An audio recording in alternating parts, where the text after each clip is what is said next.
Those are his Tech Bites. We get Tech Bites every day from Josh Corbett, dealing with meteorology and all the computing apparatus he has at his disposal, which is good because you're looking at some changes this week.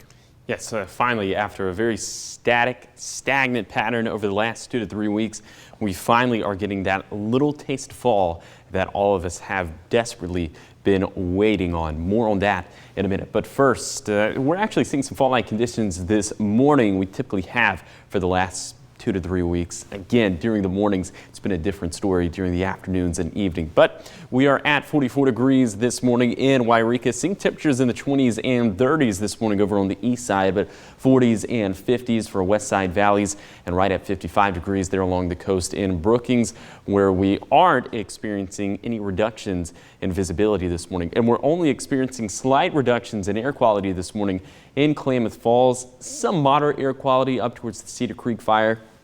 Now later today, like I showed you earlier in the show, we're expecting the Cedar Creek fire to flare up again because it's so hot, it's so dry, and so we will see some more smoke pouring mainly into the east side, especially up towards Chemult and Lapine. Let's take things down to the Rogue Valley for today. Here is your playground forecast, and we're going to see a lot of sunshine today. Temperatures still above average by about 10 degrees or so for this time of the year.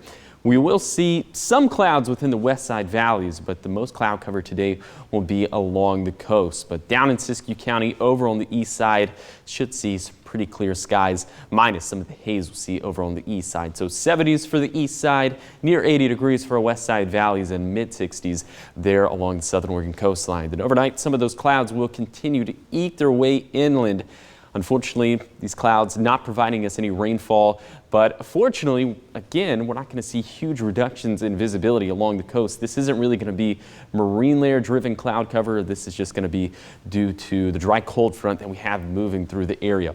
Temperatures overnight, they're going to be chilly over on the east side. Some of us flirting with freezing conditions, freezing temperatures, I should say, if not a little bit below freezing. So 20s and 30s for the east side, 40s for west side valleys, and we'll be right near 50 degrees there along the coast and Brookings. Here's your hiking plan over the next few days, and temperatures will eventually rebound to about 20 degrees above average for this time of the year. The peak of the heat is going to be on Wednesday, but then we start cooling off subtly into Thursday and Friday and way down into Saturday and Sunday. And that is in conjunction with, look at this, big time rain chances that we finally have for Saturday and Sunday. So we're going to get that little taste fall that I was talking about.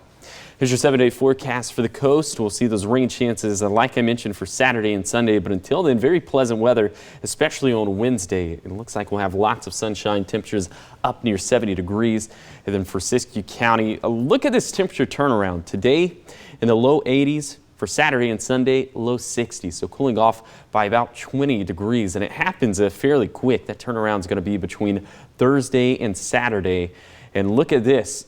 The air mass is going to be so cold over the weekend, we could even have some snow. It's a little bit too early to tell the exact timing and amounts, but snow levels looking like they're going to be down to around 4,500 feet. And so that could be our first snowfall for the year, at least for the east side. We've already had a little bit of snow for the Cascades and Siskiyou, so there's the potential we could see a more significant amount in some of those higher elevations, again above 4,500 feet. And then for the Rogue Valley, over the weekend we're going to keep it all rain, but we will definitely take rain after going without it for so long.